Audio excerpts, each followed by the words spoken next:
Would you turn that racket down? I'm trying to earn here.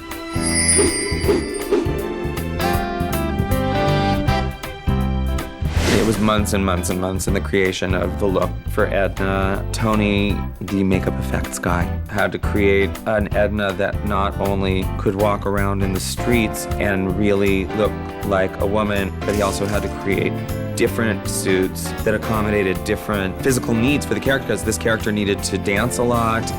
All those aspects present a lot of challenges to us in regards to making something where his moves will translate through it, and it'll still look like human anatomy moving and not look like he's wearing a bunch of pillows stitched together around his stomach. This is what we started with. We did a full head cast of John and started designing the character on this. We knew right off the bat that the makeup was going to need to cover his entire head, just for the sole purpose of hiding his 5 o'clock shadow.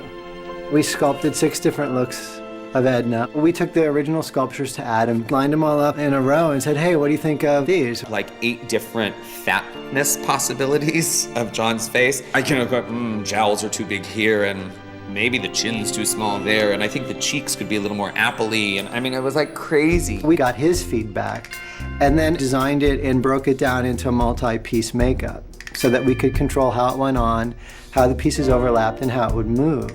And we took that first makeup to John's house so that we could get his feedback. At the same time we did the makeup test, we actually took the prototype of the bodysuit. And John, in looking in the mirror, had an immediate visual reaction and an immediate opinion on some of the forms. I decided that she was a hot tamale in her day, and she was very voluptuous. And he's like, what if she was more of a Rubenesque hourglass? Let's soften the shoulders, curve out the body. How curvy can we get it and make it work on a 6-foot-tall frame? And it turns out pretty curvy. Anything masculine pretty much went away. Oh, Miss Maybelle, you do throw a lovely party. We wanted it to be a believable person. It was a real human being, and it was a woman. So we actually had a starting point that we could go away with and refine. We were able to kind of all meet in one place very early on, sort of this whole Team Edna, and figure out what Edna was going to be.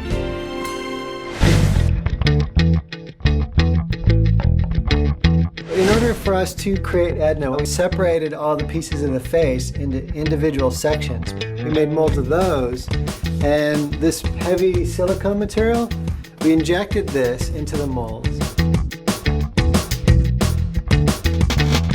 And from those molds, pulled out the appliances, the pieces that would go on his face. This is his right cheek, this is his left cheek. This is how it comes out of the mold. We pre-paint it with a red undertone to make it look more lifelike. These are the cheeks, the right side and the left side of his face. And then this is his upper lip piece. This is his chin. It was 5 hours of latex on the face and blending and pieces. Once John's in the chair, we start with the neck piece. This eliminates his skin texture and gives us the extra weight underneath his jawline.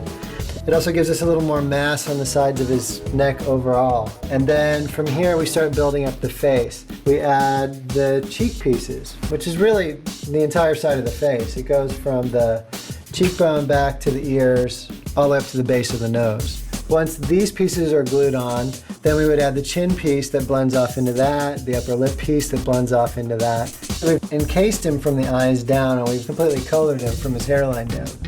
Then he moves down a chair to Yolanda, and Yolanda puts the wig on. The wigs are always pre-styled.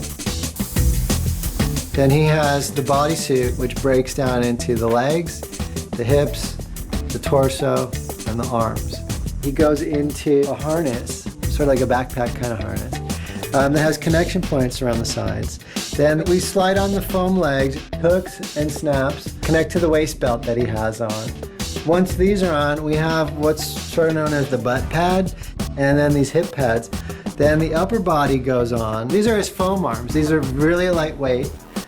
His arm slides into that, and it actually connects to the bodysuit through the series of hooks and snaps. He literally slides into that. That big neck flap gets pulled out and put over top of it. Then it's closed up in the back. Once he's to that point, the body's together, and then the wardrobe goes on over top of that. There's a lot of maintenance, there's a lot of repairs, there's a lot of wear and tear. He's doing a lot of physical activity. We've got 3 full suits and 6 pairs of legs and 6 pairs of arms. They go through a process of being cleaned and washed and dried. And we have a drying form that actually has forced air into it. And we can fit a blow dryer in here, and this netting is open all the way up. And we actually force hot air in it. It's kind of the only way we can dry the skin and have it not deform and change its shape. Everything has to be prepped for the next day. It's a huge process. We're one of the first people in, and we're definitely one of the last people to leave. But Ma! Don't test me, Tracy Turnblad. My doll feels wearing off. I sort of had an idea what he was gonna look like, but I had no idea how he was gonna inhabit it. He flew into the room and started singing and dancing, and I just was like this.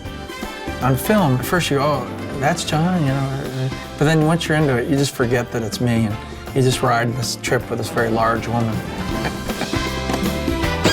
We hope that the end result ends up being something that everybody else goes, wow, that Edna, she's really cool.